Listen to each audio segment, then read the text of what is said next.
Welcome to south Indian recipes. ఫంక్షన్లో చేసే chicken curry చాలా గ్రేవీగా ఉంటుంది కదా. మరి ఆ రెసిపీ ఏంటో ఒకసారి చూసేద్దాం.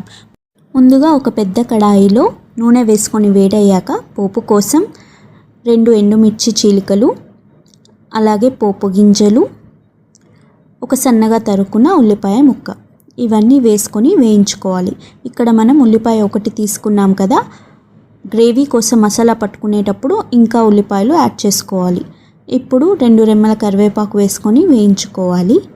అలాగే ముందుగా నూరి పెట్టుకున్న అల్లం వెల్లుల్లి ముద్ద యాడ్ చేసుకొని పచ్చివాసన పోయేదాకా వేయించుకోవాలి.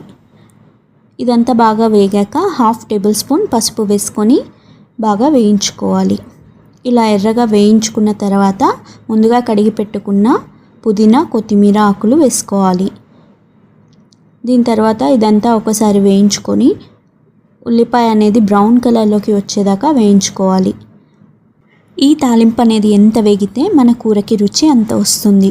ఇప్పుడు ముందుగా కడిగి పెట్టుకున్న 2.5 కేజీల చికెన్ ఇక్కడ యాడ్ చేస్తున్నాను. ఈ చికెన్ కడుక్కునేటప్పుడు కొద్దిగా పసుపు అలాగే ఉప్పు వేసుకొని బాగా కలుపుకొని కడిగితే కూర నీచు వాసన అనేది రాకుండా ఉంటుంది. ఇప్పుడు ఈ చికెన్ ఇదంతా వేసుకున్న తర్వాత ఒక్కసారి తాలింపు బాగా పట్టేలాగా కలుపుకోవాలి.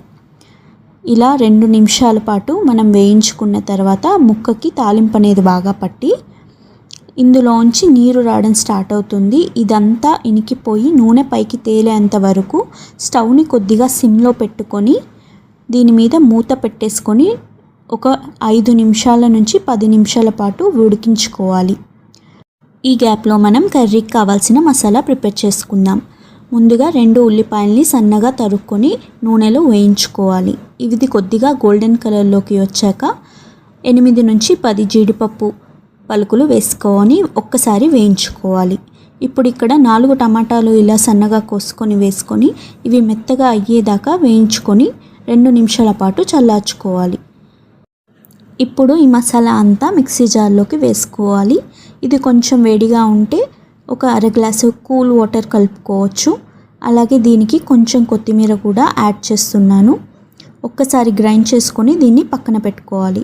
మూత తీసి చూస్తే కర్రీ ఆల్రెడీ నూనె తేలుతుంది.